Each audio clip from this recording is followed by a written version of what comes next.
예, 오늘의 본문의 말씀은 갈라디아서 3장 19절에서부터 29절까지의 말씀입니다. 우리 합독하겠습니다. 그런즉 율법은 무엇이냐? 범법함으로 더하여진 것이라. 천사들을 통하여 한 중보자의 손으로 베푸신 것인데 약속하신 자손이 오시기까지 있을 것이라. 그 중보자는 한 편만 위한 자가 아니나 하나님은 한 분이시니라. 그러면 율법이 하나님의 약속들과 반대되는 것이냐? 결코 그럴 수 없느니라.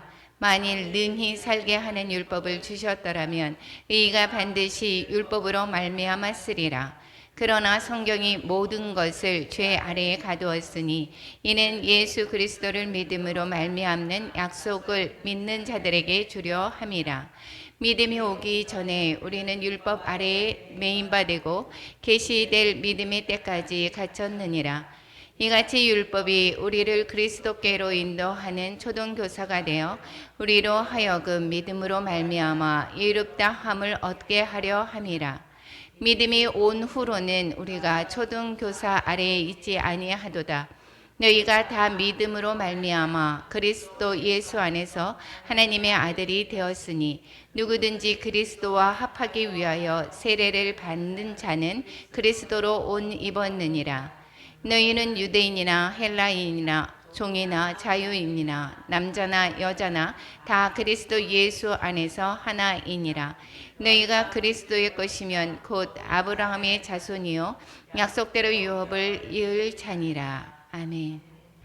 사랑과 은혜가 충만하신 하나님 아버지, 금요 기도회로 주의 성전에 모였습니다. 하나님을 찬양하는 기쁨과 또한 저희들의 말씀으로 하나님의 말씀 안에서 저희 새롭게 변화되는 그러한 또한 시간 되기를 간절히 기대합니다. 성령님 인도하여 주시옵소서. 영화의 길을 열어주시고 영안을 열어주시고 깨닫는 마음 허락하여 주시옵소서. 이곳에 성령의 충만함으로 저희들 또한 기도할 때 하나님과 함께 동행하는 그러한 기쁜 시간 될 수 있도록 이끌어 주시옵소서. 예수님의 이름으로 기도드립니다. 아멘. 사랑하고 축복합니다. 금요기도에 오신 여러분, 사랑하고 축복합니다. 이 비를 뚫고 오신 여러분, 큰 은혜가 임할 줄로 믿습니다. 예, 온라인으로 함께 하시는 우리 모든 성도 여러분, 사랑하고 또한 축복합니다. 우리 갈라디아서에 지금 이제 3장 나가고 있죠. 근데 갈라디아서는 6장까지 있습니다.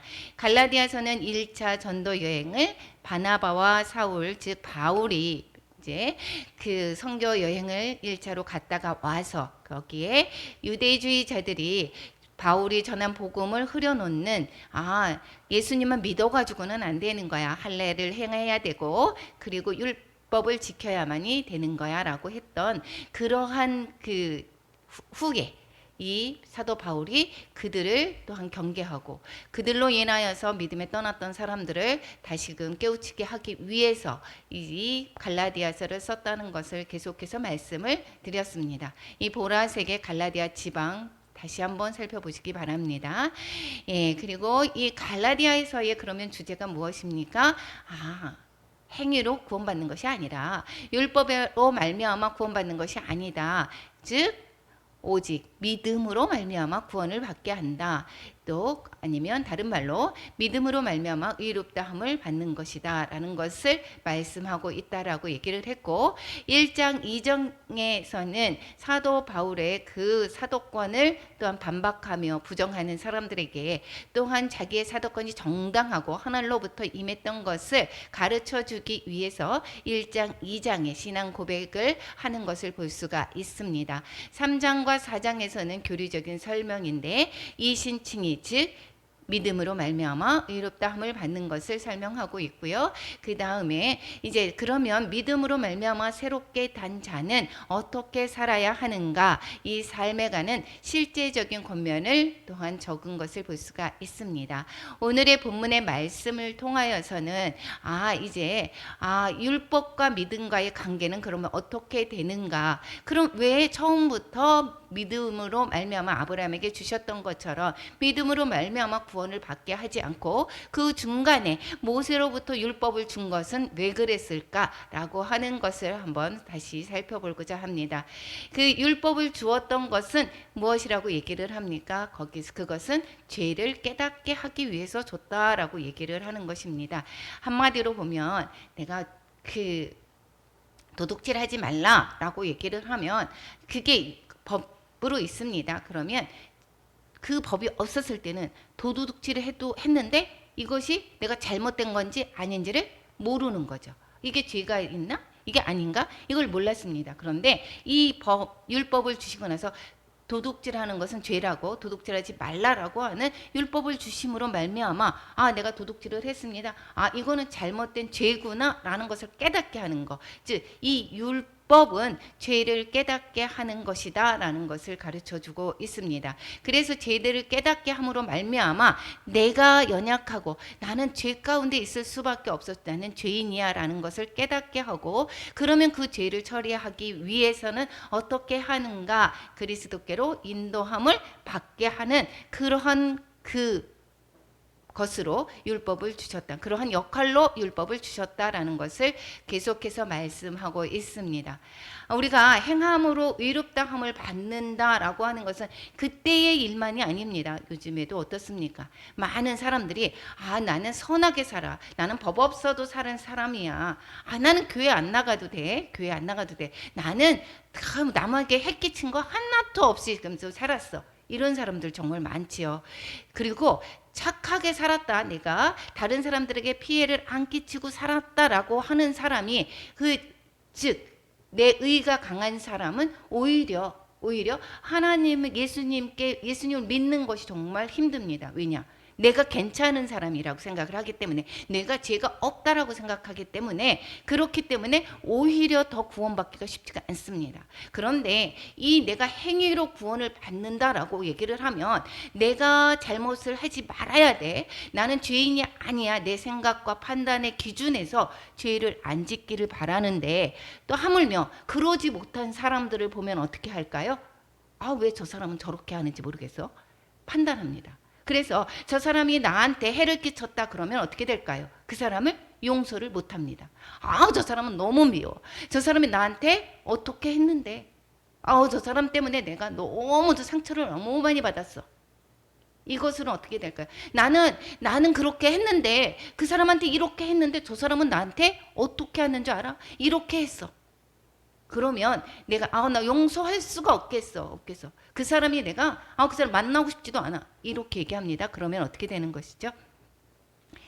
이것은 내가 그 사람한테 목에다가 내가 이 목줄을 내가 끌고 메어서 거기에서 자유롭지 못한 종의 그 생활을 하는 것입니다.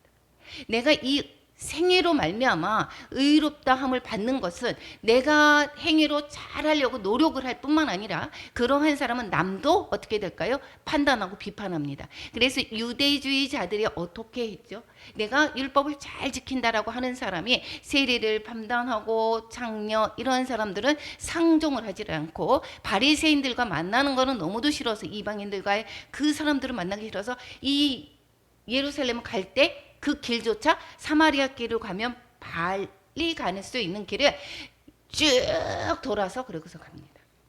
그죠? 요단강을 지나서 그 건너편에서 세서 쭉 여리고로에서 쭉 가는 그러한 길을 택하게 되겠죠. 이것이 왜 그렇습니까? 율법으로 내가 의롭다함을 받는다라고 생각을 하고 행위로 말미암아 내가 의롭다라는 것을 생각을 하는 사람은 자기의 의가 가득한 사람은 남들도 그렇게 판단을 하고 그렇게 정죄를 하고 뿐만 아니라 정죄할 뿐만 아니라 자신에게 내가 상처를 줬다라고 생각하는 사람은 그것을 용납을 못합니다. 그러면 어떻게 되냐면 내가 거기에 끌려가는 것입니다. 아무 일도 안 보면 되겠지라고 하지만 그렇지 않습니다. 자유롭지가 못한 것입니다. 자유롭지 못하고 어떻게 되냐면 그 사람의 내가 끌려서 보이지 않는 영적인 묶임이 끌려서 거기에서 내가 끌려가는 자유롭지 못하는 평안하지 못한 그러한 삶을 살게 되는 것이 바로 무엇입니까? 행위 중심적인 삶인 것입니다. 유대주의자들의 그러한 것만이 아닙니다. 요즘에도 얼마나 많이 행위로 판단하고 비판하는 것이 얼마나 많습니까? 그 율법의 이유로는 의롭다함을 받을 수 없다고 계속해서 뭐라고 합니까? 이 갈라디아서에서는 말씀하고 있습니다. 율법은 몽학 선생이다, 즉 초등교사다라고 얘기를 하고, 즉 죄를 깨닫게 해주신다라고 얘기를 했고, 그 율법의 유효 기간은, 그것은 구약의 율법은 모세가 준 그 율법은 어떨 때까지 약속하신 자손이 오시기까지 있을 것이다. 19절, 오늘 본문 말씀 19절에서 말씀을 하고 있습니다. 이 율법은 언제까지, 약속하신 자손이 누구였습니까? 예수 그리스도께서 오시기 전까지, 거기에서 이 율법을 주신 것이다 라고 얘기를 했고, 그리고 23절에서도 뭐라고 얘기합니까? 믿음이 오기 전에 우리는 율법 아래에 매인 바 되었다, 이렇게 얘기합니다. 그러니까 예수 그리스도가 오시기 전에 이까지 모세의 율법은 그때까지 주신 것이다. 그러면 예수님으로 말미암아 율법이 폐기된 것이냐? 그렇지가 않다라고 얘기를 했습니다. 율법은 폐기가 아닌 예수 그리스도로 말미암아 완성하시기로 오셨다라고 얘기를 하고 있습니다.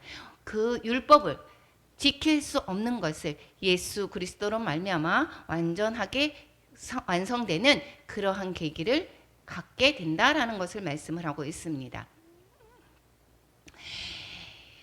우리는 율법을 통해서 21절, 22절 우리 한번 같이 읽어보겠습니다. 다시 한번 읽겠습니다. 그러면 율법이 하나님의 약속들과 반대되는 것이냐? 결코 그럴 수 없느니라. 만일 능히 살게 하는 율법을 주셨더라면 의가 반드시 율법으로 말미암았으리라. 그러나 성경이 모든 것을 죄 아래에 가두었으니 이는 예수 그리스도를 믿음으로 말미암는 약속을 믿는 자들에게 주려 함이라. 그 율법을 주셨더라면, 그 율법이 살게 하는 율법, 즉 율법으로 말미암아 의가 이루어진다라고 하면, 의로 이루어진다라고 하면, 그러면 예수 그리스도, 그가 죄가 당연히 그 뒤에 믿음으로 예수 그리스도의 약속이 필요가 없게 되겠죠. 믿음으로 완전히 오기 전에 율법으로 말미암아 의가 주어졌다라고 하면 그럼 믿음이 필요가 없는 거죠. 그런데 그럴 수 없다라고 얘기를 하죠. 그렇죠? 살게 하는 율법이 아니다라는 것입니다. 그렇죠? 이 율법은 나를 죽게 한다라는 거예요. 왜 죽게 하죠? 지킬 수가 없으니까. 613개의 율법이 있더라고 했었죠. 365에 하지 말라라는 것과 조항과 또 248개의 하라라고 하는 그런 율법을 조항들이 있습니다. 그런데 저 사람은 100개를 어겼어. 율법을 100개 정도를 안 지키네. 그럼 저 사람은 완전히 죄인이야. 근데 나는 서너 개를 못 지켜. 그러면 나는 의인인가요?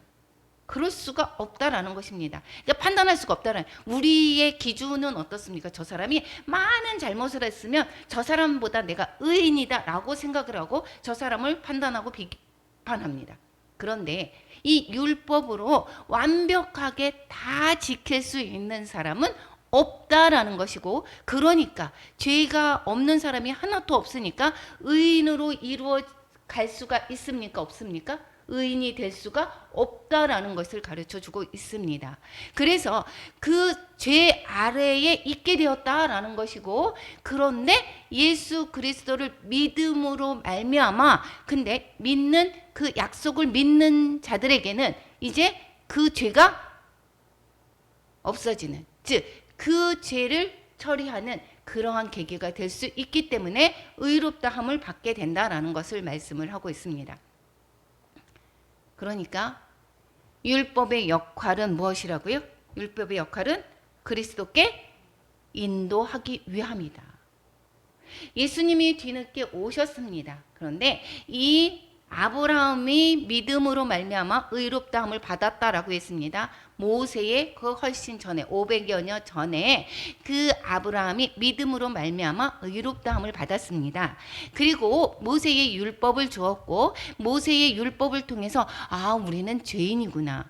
나는 연약한 존재야. 나는 말미암아 내가 행위로 말미암아 의롭게 될 수가 전혀 없어. 이렇게 깨닫게 되고 그러면 어떻게 되는가? 이제 예수 그리스도로 말미암아 예수 그리스도를 믿음으로 말미암아 의롭게 되는 은혜로 말미암아 의롭게 되는 것을 우리가 할 수밖에 없게 만들었다라는 것입니다. 행위로 안 되니까 은혜로 말미암아 의롭다함을 받는 그리스도께 인도하기 위한 역할을 하고 있다라고 얘기를 하고 있습니다.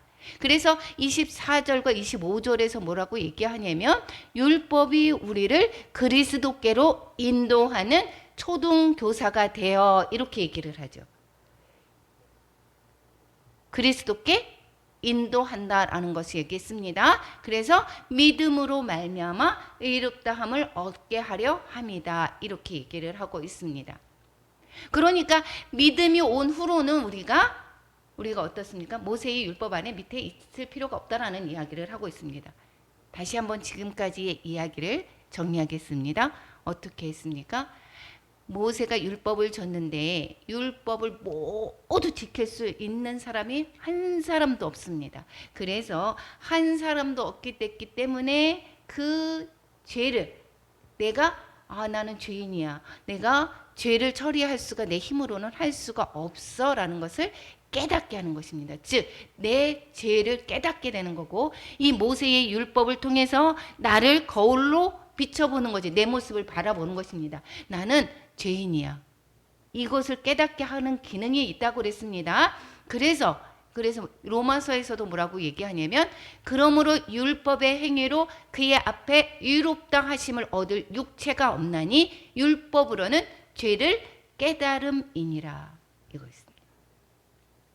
율법으로 죄를 깨닫게 해줘서 진다라고 얘기합니다. 그러니까 율법으로 말미암아 나는 어떻게 될까요? 죽을 수밖에 없다라는 거죠. 율법으로 말미암아 인간을 죽게 만든다라는 것을 알게 하는 것입니다. 그래서 로마서 7장 9절에 우리 한번 같이 읽어보겠습니다. 전에 법을 깨닫지 못할 때에는 내가 살았더니 계명이 이름에 죄는 살아나고 나는 죽었도다. 죄의 값은 무엇이라고 했죠? 사망. 그러니까 내가 죄를 알았습니다. 그러면 죄의 값이 사망. 내가 죽게 되었다라는 것입니까? 죽었도다라는 것을 얘기를 하고 있습니다. 그러니까 이제는 무엇이라고 했습니까? 죄의 값은 사망이요 하나님의 은사는 그리스도 예수 우리 주 안에 있는 영생이다라고 얘기를 합니다. 즉 내가 이제 영생을 얻으려고 하면 이제는 율법으로는 되지 않고 이제 예수 그리스도가 필요하다라는 것을 깨닫게 하는 것입니다. 행위로 내가 정말 의롭다고 할 수가 없네. 그러면 내가 영생을 얻고 하나님의 자녀가 되는 방법은 어떻게 되는 건가? 예수 그리스도가 필요하고 예수 그리스도가 우리의 죄를 대신해서 십자가에 못 박혀 돌아가심으로 말미암아 내가 죄에 대해서는 죽고 예수 그리스도의 의로 살게 되는 그러한 자가 될 수밖에 없는 그러한 것을 필요성을 깨닫게 되는 것입니다. 그래서 구세주의 필요성을 인식시킨다라는 것입니다. 로마서 7장 24절 25절 같이 한번 읽어보겠습니다.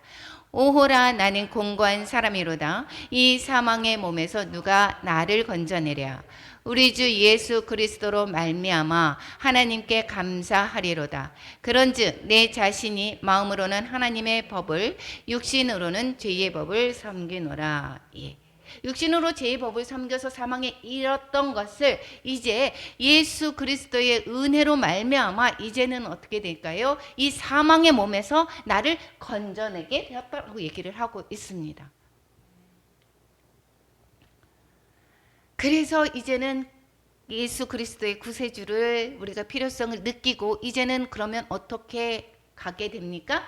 그리스도께 인도받는 그러한 길로 가게 될 것이고 그러면 그리스도께 인도받는 자격은 그러면 무엇인가?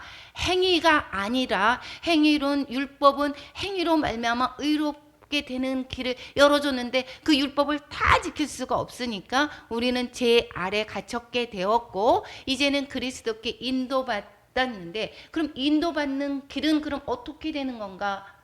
예수 그리스도를 어떻게 말미암아 내가 영생을 얻을 수 있는 건가? 라고 했을 때 어떻게 됐습니까? 에베소서 2장 8절, 로마서 3장 24절 같이 한번 읽어보겠습니다. 너희가 그 은혜를 인하여 믿음으로 말미암아 구원을 얻었나니 이것이 너희에게서 난 것이 아니요 하나님의 선물이라. 그리스도 예수 안에 있는 속량으로 말미암아 하나님의 은혜로 값없이 의롭다 하심을 얻은 자 되었느니라. 우리가 예수 그리스도께로 인도받았습니다. 그래서 예수 그리스도를 우리가 믿음으로 이제는 말미암아서 이제 구원을 받게 되었는데, 이것은 그냥 믿게만 하는 내 행위고 아무것도 한 것이 없고 그냥 믿은 것밖에 없는데, 그것은 어떻게 됐습니까? 하나님의 선물로 우리를 구원해 주신 선물이다라는 것입니다. 이건 선물이다라는 것이고, 그래서 우리가 하나님의 은혜로 값없이 의롭다 하심을 얻은 자가 되었다라는 것입니다. 그래서 우리가 예수 안에 있는 자가, 우리가 사람에게서도 우리가 나한테 잘 되어졌습니다. 생일 선물을 또 주기도 하고, 이 사랑하는 자들에게 이렇게 선물을 주면 우리는, 그리고 나한테 그 도움을 줬던 사람들에게 우리가 고마움의 표시를 하게 됩니다. 그런데 마찬가지로 하나님 더불어 우리 영생을 주셨던 선물로, 은혜로 말미암아 주셨던 우리 하나님께 우리가 어떠한 마음을 가져야 하는 걸까요? 감사하는 마음을 가져야 되겠죠. 그 감사가 없다라고 하면 이것은 정말 은혜로 받는 사람들의 그 태도가 아니지 않습니까? 그래서 값없이 은혜로 말미암아 우리에게 주어졌다라고 얘기를 하고 있습니다. 그리고 또한 마찬가지로 빌립보서 3장 8절 9절 우리 한번 같이 읽어보겠습니다. 또한 모든 것을 해로 여김은 내 주 예수 그리스도를 아는 지식이 가장 고상함을 인함이라. 내가 그를 위하여 모든 것을 잃어버리고 배설물로 여김은 그리스도를 얻고 그 안에서 발견되려 함이니 이제 내가 가진 의는 율법에서 난 것이 아니요 오직 그리스도를 믿음으로 말미암은 것이니 곧 믿음으로 하나님께로서 난 의라. 내가 스스로 의롭다함을 행위로 얻을 수가 없음을 깨닫게 되는 것입니다. 율법으로. 그래서 그리스도께 인도함 받은 자는 내 의가 아니라 예수 그리스도로 말미암아 주어지는 나의 하나님의 의, 예수 그리스도의 의로 살게 된다라는 것을 말씀을 하고 있습니다. 예수님이 십자가상에서 못 박혀 돌아가실 때 나 역시 그 믿는 것은 내가 어땠습니까? 나도 함께 내 육체가 죽은 것이고 이제는 내가 사는 것이 아니고 주님으로 사는 것이고 주님의 의가 내 의가 되는 것이다 라는 것을 말씀을 하고 있습니다. 그런데 2000년 전에 그 일들이 어떻게 내 지금의 죄를 사함받을 수가 있게 될까요? 그 2000년의 그 지금의 시간으로는 보지만 그 하나님의 세계, 영의 세계에서는 어떻습니까? 하나님께는 하루가 1000년 같고 1000년이 하루 같다라고 얘기를 해죠. 과거, 미래, 현재가 없습니다. 그날이 그 사건이 지금의 사건인 것입니다. 그래서 우리는 이미 예수님을 믿는 그 당시에 모든 죄들, 앞으로 과거, 현재, 미래의 그 모든 죄를 사함받게 된다는 것. 우리의 시각으로 과거, 현재, 미래지만 하나님의 시간으로는 그 시간은 하나입니다.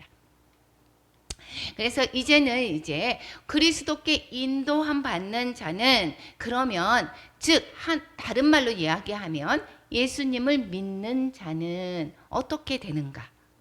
우리가 예수님을 여러분 믿었습니까? 믿은 자는 그러면 우리는 어떠한 것으로 사는 것이고 어떠하게 되었다라는 것일까요? 즉 우리는 믿음으로 말미암아 의롭다함을 받은 자가 되었습니다. 다시 말해서 믿음으로 말미암아 구원받았다라는 것입니다. 그것은 또 무엇을 얘기하느냐? 하나님의 자녀가 되었다라는 것을 말씀하고 있습니다. 성도의 신분이 바뀌었다라는 것을 이야기를 하고 있습니다. 그래서 오늘 본문 26절에서 뭐라고 얘기하죠? 그리스도 예수 안에서 하나님의 아들이 되었으니, 이렇게 이야기하고, 로마서 1장 12절과 13절 말씀 우리가 함께 읽겠습니다. 영접하는 자 곧 그 이름을 믿는 자들에게는 하나님의 자녀가 되는 권세를 주셨으니 이는 혈통으로나 육정으로나 사람의 뜻으로 나지 아니하고 오직 하나님께로부터 난 자들이니라. 예.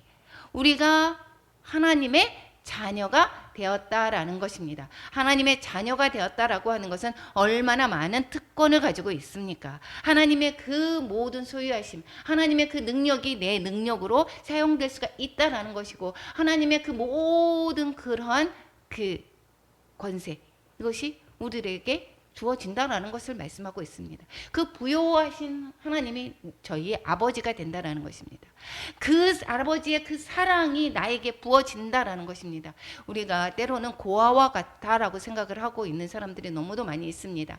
하나님 아버지의 그 자녀됨을 내가 신분을 모른다라고 하면 나는 아버지가 없어, 나는 고아와 같아, 이래서 세상 가운데서 내가 상처받고 누구에게 얘기했을 때 나를 위하고 내가 무조건 내 편이 되는 사람이 없어. 그러면 어떻게 되죠? 나는 외롭습니다. 나는 혼자야. 이렇게 해서 우울증에 심각하게 걸려서 또 자살로 이어지는 사람들도 얼마나 많습니까?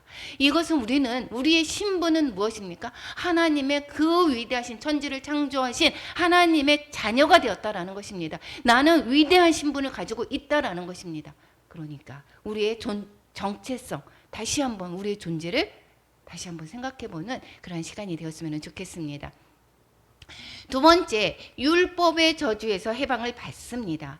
예, 우리가 죄로 말미암아 아담과 하와의 그 죄로 말미암아 우리가 하나님과 떨어지게 되었고, 그 하나님과의 그 격차를, 하나님께 갈 수 없었던 것을 그 죄로 말미암아, 즉 죄의 그 권세가 우리를 다스리게 만들었죠. 그 우리가 죄의 권세 아래 있었습니다. 그러면 그 사탄의 권세, 그 사탄의 권세 아래 우리가 죄로 말미암아 권세 아래 있었는데, 사단이 하는 일은 무엇입니까? 빼닫고 도둑질하고 우리가 고통 가운데 살게 되는 것입니다. 그런데 그 고통 가운데서 살게 되는 것은 그 사단의 지배 아래 있을 때, 그럴 때 우리는 행복할 수가 없습니다. 고통 가운데 있을 수밖에 없는 것입니다. 그런데 우리가 예수 그리스도로 말미암아 하나님의 자녀가 된 신분, 이제는 완전히 바뀌어서 하나님께서 주시는 그러한 평강과 기쁨 가운데 살아가게 된다라는 것입니다. 그러니까 이제 고통과 불행과 아픔과 슬픔과 이러한 삶에서 내가 예수 그리스도로 말미암아 어떠한 평강과 기쁨과 행복한 삶을 살 수 있게 되는 그러한 은혜를 갖게 된다라는 것을 말씀을 하고 있습니다. 이것은 왜 그럴까요? 죄에서 놓여놨기 때문에, 죄의 값을 다 치렀기 때문에, 이제는 더 이상 죄로 인해서 어떤 사탄의 권세 아래 있게 되지 않았기 때문에 우리가 하나님의 그 놀라운 은혜를 받음으로 말미암아 이제는 무엇입니까? 율법의 저주에서 우리는 해방을 받았다라는 것입니다. 누구든지 그리스도와 합하기 위하여 세례를 받은 자는 그리스도로 옷 입었느니라. 그리스도로 의의 옷을, 그리스도의 옷이라고 하는 우리의 정체성, 신분을 나타내주고 있다라고 했습니다. 이 그리스도로 말미암아, 그럼 우리는 하늘에 속한 신분이 되었고, 하늘에 속한 신분은 어떻게 됐습니까? 자유로, 즉 죄로 인해서 속박을 받았던 그 모든 것에서 우리는 자유케 되었다라는 것을 말씀을 하고 있습니다. 우리가 세상의 죄를 졌을 때도 어떻습니까? 구속이 되죠. 구치소에, 감옥에 갇힙니다. 그런데 그 값을 다 정리하고 나서, 죄값을 치르고 나서는 어떻습니까? 그 감옥에서 나옵니다. 즉 감옥에서 자유합니다. 그거와 마찬가지로 우리의 죄값을 다 치렀기 때문에 우리는 그 사단에 놓여져 있었던 그 고통 속에서 우리는 자유케 된다라는 것입니다. 여러분, 아직도 하나님의 자녀된 신분으로 우리의 모든 죄를 정리했음에도 불구하고, 죄값을 다 치러주셨음에도 불구하고 아직도 우리의 고통 가운데 있습니까? 사단의 지배 아래 있습니까? 여러분, 하나님의 그 주시는 놀라운 자유와 평강 가운데 우리가 들어가시기 바랍니다. 이미 우리는 죄값을 치렀습니다. 요한복음 8장 32절에서 뭐라고 얘기합니까? 진리를 알지니 진리가 너희를 자유롭게 하리라. 우리 진리는 너희가 이제는 그 어둠의 자녀가 아니고 우리는 하나님의 자녀가 되었고 그 말씀을 우리가 안다라고 하면 이것이 주님께서 주시는 그러한 사랑과 은혜와 평강 가운데 살게 되는 것을 아시기 바랍니다. 그리스도께서 우리로 자유케 하시려고 자유를 주셨으니 그러므로 굳세게 서서 다시는 종의 멍에를 매지 말라. 우리가 세상 가운데 있을 때 어떻습니까? 세상의 판단과 기준이 그것이 나를 작용을 하게 되다 보면 거짓말입니다. 사단은 뭐라고 얘기하죠? 거짓의 아비. 그죠? 우리가 거짓말로 살고 있습니다. 저 사람은 나를 싫어해. 나는 보잘것없어. 나는 수치스러운 사람이야. 나는 자신감이 없어. 이런 모든 것들이 무엇일까요? 거짓말. 세상이 주는 거짓말입니다. 여기에서 내가 종살이를 한다면 내가 자유롭지가 않게 되겠죠. 나는 할 수가 없어. 나는 되는 게 없어. 이러한 마음들. 이것은 사단이 주는 거짓말들입니다. 진리. 진리는 뭐라고 얘기합니까? 많은 하나님의 성경의 말씀이 진리일 것이고 진리는 하나님께서 계속 나를 사랑한다라고 하시고 나는 주님께서 그 아들을 대신해서 죽으시고 대신 그 피값으로 우리를 산 그러한 자녀입니다. 고귀한 하나님의 자녀인 것입니다. 그러한 우리의 신분에서 우리가 깨닫게 하고 그리고 하나님의 그 말씀 안에서 자유케 되는 저와 여러분이 되시기를 축원합니다. 우리가 보통 살 때 육의 사람은 어떻게 살고 있느냐? 이 사단의 노예가 되어져 있는 사람들의 그 모든 세상 사람들의 그 말씀은 그 상대 가치에 의한 삶을 살고 있습니다. 내가 저 사람한테 얼마나 잘 보이고 내가 얼마나 근사한 사람인가? 이렇게 생각을 하는 게 너무 많습니다. 그래서 내가 다른 사람보다 더 좋은 차를 가지고 있고 그리고 더 넓은 집을 가지고 있고 돈이 많고 높은 지에 있으면 어떻게 됩니까? 나는 행복한 사람이야. 이렇게 생각을 합니다. 그러니까 내 시선이 어디가 있을까요? 상대한테 가 있습니다. 그러니까 비교 대상이 상대가 있으니까 다른 사람들이 따라서 내가 움직여질까요? 안 움직여질까요? 그렇게 움직여지게 되고 나는 다른 사람들의 종이 되는 것입니다. 자유케 되는 것이 아닙니다. 저 사람이 나를 어떻게 보는가? 그러면 저 사람이 싫어하는 거니까 내가 안 하게 되고 그래서 이것은 속과 겉이 다르게 되는 가면을 쓰는 모습으로 살고 있습니다. 내가 마음에는 슬픔이 있는데 고통이 있는데 저 사람이 나를 이상하게 볼까 봐 가면을 쓰고 괜찮은 척, 행복한 척 하는 것. 이런 것들이 왜 그렇습니까? 상대방에 있기 때문인 것입니다. 여기에서 해방되려면 우리는 어떻게 되느냐? 예수님을 믿어서 하나님의 말씀의 기준이 돼서 살아야 된다는 것입니다. 다른 사람이 비교해서 사는 것이 아니라 하나님께서 나를 어떻게 보고 계시는가? 하나님이 나를 어떻게 생각하시는가? 그 삶에 따라서 살게 될 때 하나님이 그 사랑이 나한테 하나님의 사랑을 깨닫게 되고 그렇기 때문에 하나님께서 그 모든 죄를 예수 그리스도로 말미암아 처리해 주셨기 때문에 나는 자유로운 자가 되고 평강 가운데 살게 되고 하나님의 은혜로 말미암아 살아가게 되다가 보니까 그러니까 더불어져서 어떻게 됩니까? 평강할 뿐 아니라 행복하게 살 수 있는 것입니다. 예수 그리스도 안에서만 행복할 수가 있습니다. 아무리 돈 많은 사람, 높은 지위에 있는 사람, 요즘에 정치권을 보면 얼마나 싸웁니까? 얼마나 싸웁니까? 그 사람들은 높은 지위를 얻었으면 그러면 행복해야 되는 거 아닙니까? 서로 비난하고 비판하고. 이것은 무엇입니까? 상대방이 나를 어떻게 보는가? 내 말을 안 듣는 거, 내가 틀렸다라고 하는 거. 자기의 생각이 기준이 되고 또 세상의 가치를 또한 높게 보기 때문에 이렇게 그런 데서 행복은 찾아질 수가 없습니다. 예수 그리스도 안에 있는 자만이 진정한 행복을 누릴 수 있다라는 것입니다. 그리고 그리스도 안에서는 하나가 됩니다. 우리가 부부가 하나가 돼서 우리는 부부싸움을 하나도 안 했어. 어머 어떡하지? 얼마나 정말 행복하겠어요. 이렇게 했습니다. 저 처음에는 생각에. 그런데 이것은 어떤 것입니까? 그게 행복할까요? 과연? 부부싸움은 하나는 공격적인데 하나는 소극적인 사람이 있습니다. 그러면 한 사람이 지어줍니다. 매번 참고 이래서 안 싸울 수가 있습니다. 두 사람이 약간 또 그런 성향이 있습니다. 그러면 또 안 싸웁니다.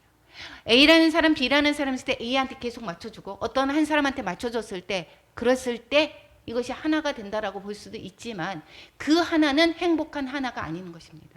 우리가 하나가 되는 것은 그리스도 안에서 하나가 되는 것이고 하나님의 말씀 안에서 나도 하나님의 말씀으로 가고 상대도 하나님의 말씀으로 가고 우리 모든 성도가 예수 그리스도의 말씀 하나님의 사랑 안에서 하나가 되는 것이지 어떠한 사람의 거기에서 하나가 되는 것이 아닌 것입니다. 담임 목사님에게 하나가 되는 것이 아닌 것입니다.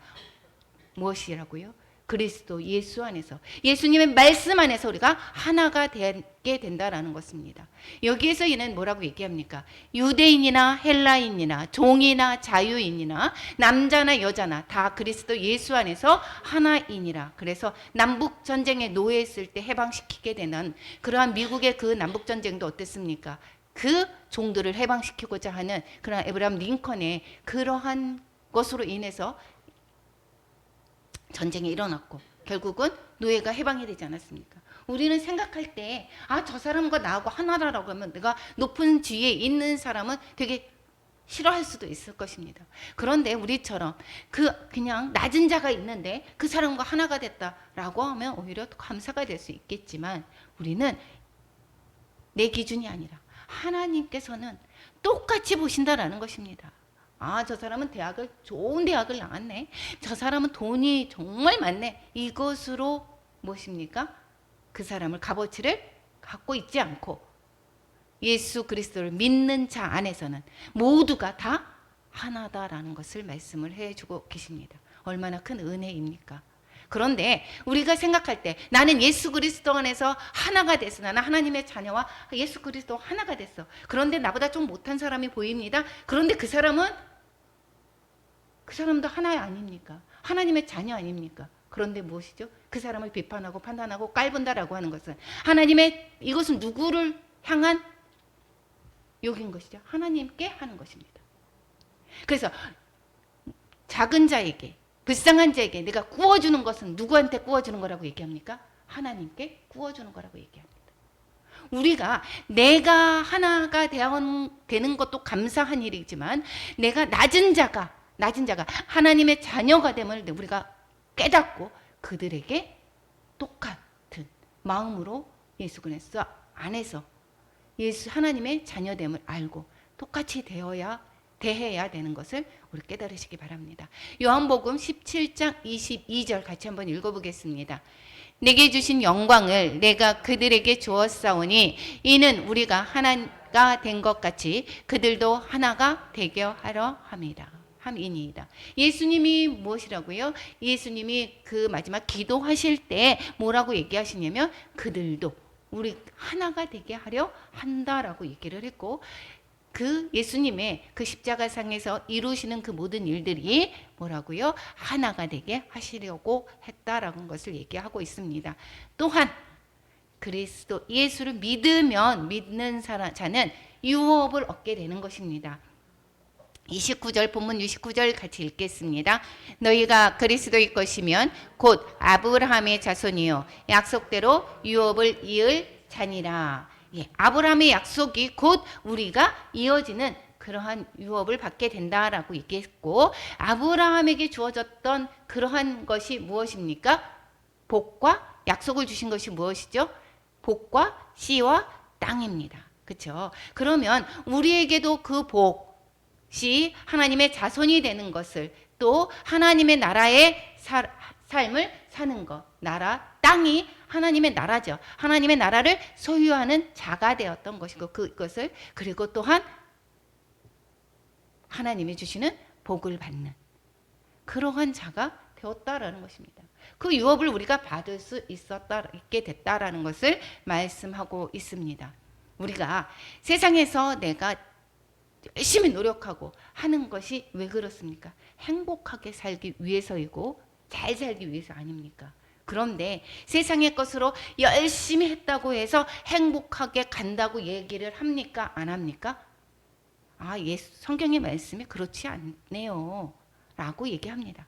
그런데 그렇지만 많은 세상 사람들은 그렇게 생각하지 않아요. 많은 사람들이 돈이 많아서 행복하대요. 이렇게 얘기를 하지만 우리가 성경의 말씀에 구약이 어떻게 뭐라고 적혀 있습니까? 이스라엘의 민족의 역사가 왜 거기에 담겨져 있을까요?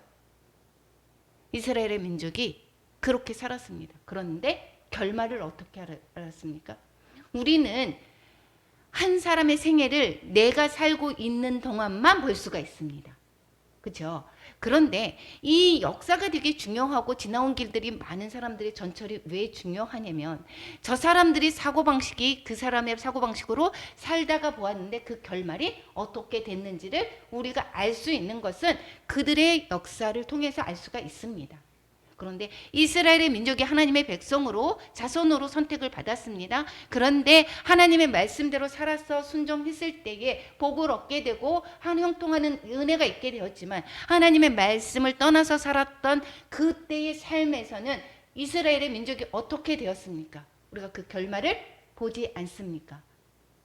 멸망하고 심판당했던 그러한 일들이 있었다라는 것을, 그것을 통해서 우리는 어떻게 하느냐, 우리가 그들처럼 세상의 것을 욕심을 가지고 살아가는 그러한 그것이 결국은 행복이 아니라 심판이구나 라는 것을 깨달으시기 바랍니다.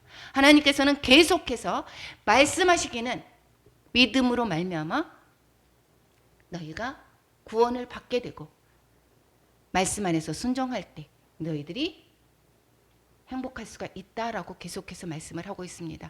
정리하겠습니다. 율법의 기능을 말씀하고 있습니다. 죄를 깨닫게 하게 한다라고 얘기를 했고, 그러면 죄 때문에 인간이 죽게 되는 결과를 갖게 되고, 그리고 그러므로 말미암아 어떻게 내가 그 죄를 해결할 수 있는 그런 방법을 찾게 되니까 그 죄를 해결할 수 있는 방법은 그리스도께로 인도가 되게 한다라는 것을 말씀하고 있습니다. 그래서 그리스도께 인도받는다라는 것은 그것은 오직 무엇입니까? 하나님의 은혜에 의지해서 살게 하려는 거다라는 것입니다. 이 행위로 말미암아 사는 것이 아니라 하나님의 은혜로 들어오라는 것입니다. 그리고 하나님의 은혜를 깨닫게 하려는 것입니다. 그래서 그리스도께 이제 만약에 인도받게 되면 믿는 자의 권리는 지금 뭐라고 했습니까? 하나님의 자녀가 되고 율법의 저주에서 해방받게 되고 그리스도 안에서 하나가 되는 교제를 하게 되고 그리고 아브라함의 복을 우리도 받게 된다는 것이었습니다. 그러면 은혜의 목적은 우리가 무엇입니까? 우리가 하나님께서 우리를 왜 은혜로 말미암아 구원을 받아서 하나님의 자녀를 삼아 주셨습니까? 결국은 무엇입니까? 이사야 43장 21절 함께 읽겠습니다. 이 백성은 내가 나를 위하여 지었나니 나를 찬송하게 하려 함이니라. 우리가 하나님께 영광 올려드리기 위해서 그것을 위하기, 하나님이 바라시는 게 없다라는 것입니다. 하나님을 인정하는 것, 이것이 하나님께 영광 올려드리는 것입니다. 그 영광 올려드리는 것은 매일같이 내가 노래하고 찬양하고 하나님 이것을 얘기하는 것이 아니라 내가 하나님의 은혜입니다를 고백하는 것, 이것이 하나님의 은혜였습니다 뿐만 아니라 하나님 감사합니다, 하나님이 행하셨습니다 라고 고백하는 것, 이것이 무엇입니까? 하나님께 영광 올려드리는 것입니다. 모든 매사에 내가 의가 되는 것이 아니라 내가 했습니다, 내가 세우는 그러한 교만이 아니라, 그것이 아니라 하나님께서 하셨습니다, 하나님이 이루셨습니다, 하나님의 은혜입니다 라고 고백하는 것이 하나님께 영광 올려드리는 삶인 것입니다. 그러니까 어떠한 문제가 있습니다, 내가 걱정하고 근심하고 두려워할 필요가 없다라는 것입니다. 내가 하나님을 믿으니 믿음대로 하나님께서 어떻게 됐습니까? 그 믿음으로 하나님께서 행해 주실 줄 믿으면 우리가 인내함으로 그 결실을 보게 될 것입니다. 자녀가 문제가 있습니까? 가족이 문제가 있습니까? 또한 우리 앞길에 고난이 있습니까? 그 고난을 통하여서 더욱더 주님을 알게 하고 내가 깨지고 내가 연약해짐으로 말미암아 더 내 행위로 말미암아 아무것도 할 수 없습니다를 고백하며 하나님께로 나오게 되는 그러한 은혜의 그러한 계기로 삼으실 줄 믿습니다. 우리 자녀가 힘들어졌습니까? 그러면 기도로 응원하시기 바랍니다. 그 계기를 통해서 더욱더 주님 만나는 그러한 계기가 되게 해달라고.